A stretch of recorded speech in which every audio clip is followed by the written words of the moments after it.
Hello friends, welcome or welcome back. Today I'm going to be talking about a rather controversial topic that may be triggering for some. It has been for me my entire life. Today I'm going to be talking about vaccines, autism, MMS, a whole host of mental gymnastics. So if you come from a similar background and find yourself to be easily triggered by these things, please click off and go enjoy a different video on the internet. I'm going to take a page out of my friend Footless Joe's book and put a video of baby animals or something in the description and the pinned comment for you to go enjoy instead of this. I do have early memories of receiving medical care. I believe I had strep throat when I was a child, and I do know what the banana-flavored penicillin, I think it is, tastes like. I did get a needle at school one time, but beyond that, I don't really remember going to the doctor. We never had a family doctor. We went to a chiropractor, but that was about it. It was somewhere around the time, maybe shortly after this needle that I remember getting at school, that we started moving around a lot, and my mom was constantly butting heads with my teachers, and I didn't really understand why, but I trusted my mom, so she was right, you know?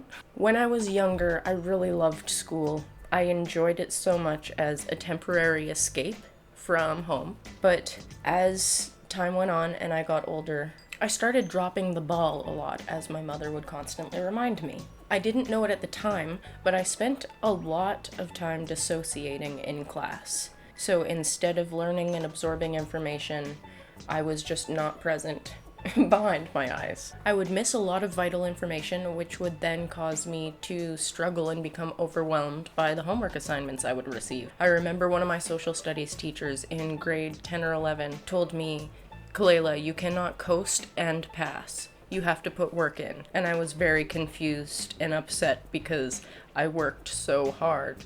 Why was I failing? Why? I wasn't failing, but like things were slipping and I didn't know why. And they would ask me if things were okay at home.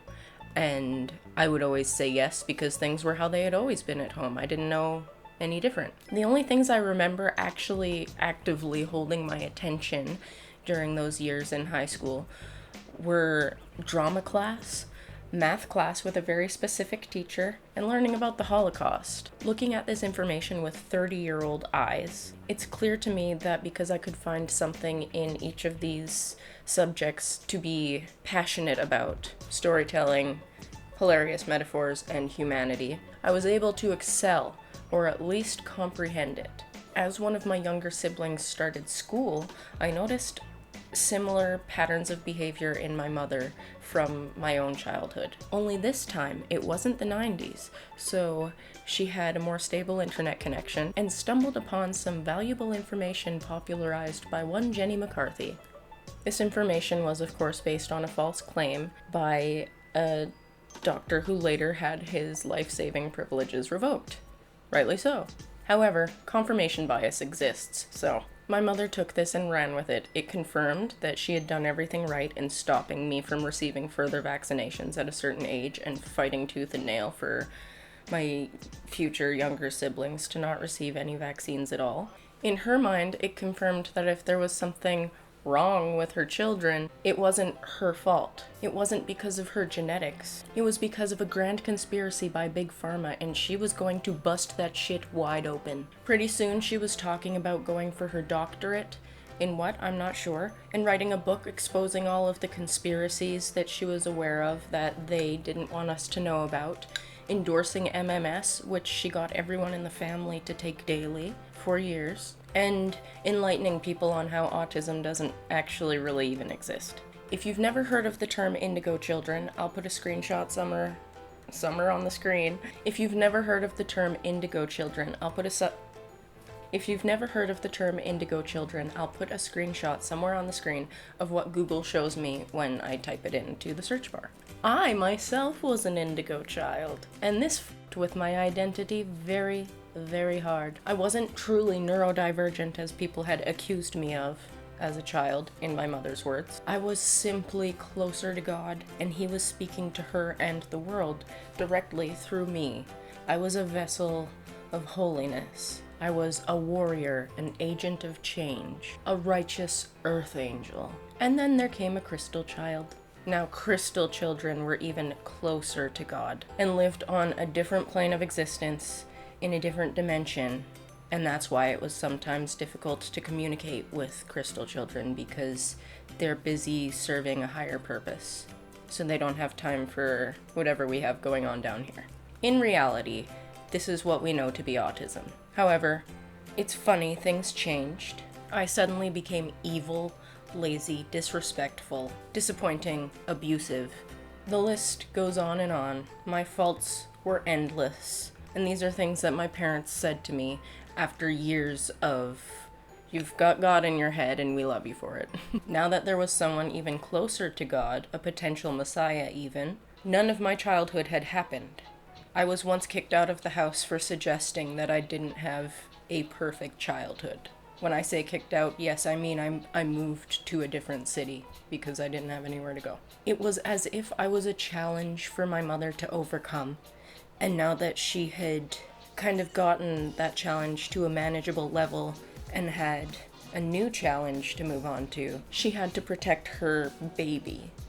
And so she ate her other baby, as you do. Now, after spending years reshaping who I am as a person, I can look back on all of this and know that it had very little to do with me at all, and had everything to do with my mother and the insecurities and doubts and trauma that she had within herself that she was pushing down because it's too painful to address it. She really, truly always wanted to be needed and important and helpful, and she did have a good heart in there somewhere. She wanted to help people. I just don't think she knew how. And she had so many unaddressed mental health issues that there's no way that... Sadie. Anyway, I digress. Please allow her parenting choices to act as a cautionary tale. This is what not to do when someone says, "I think your child may be on the autism spectrum." Don't go looking for reasons why. Go looking for the reasons why you've been blessed with a child who sees the world differently than you do. How amazing to have different perspectives. Please look inward when you are tempted to push back against science. Really assess whose needs you're addressing, reassess, and then once more with honesty. Autism is not a death sentence. It's an amazing and deeply fascinating way of experiencing the world. If you educate yourself, you will face far less struggle than if you push back against it and deny its reality. In the process, denying your child identity, medical care sometimes, and the basic human right of existing as you are, as your brain functions. Let your child live the beautiful life that you chose to give them. Remember that when you signed up to be a parent, you're bringing an entire person into the world. And just think about them and what might benefit them the most. Don't turn what could be a gift into trauma that your child will carry with them forever. That's all I ask. Anyway, thank you so much for watching. Don't forget to be kind to yourself and others today. If you are willing and able, go get vaccinated. There's some that I have to catch up on from childhood because, well, I just told you.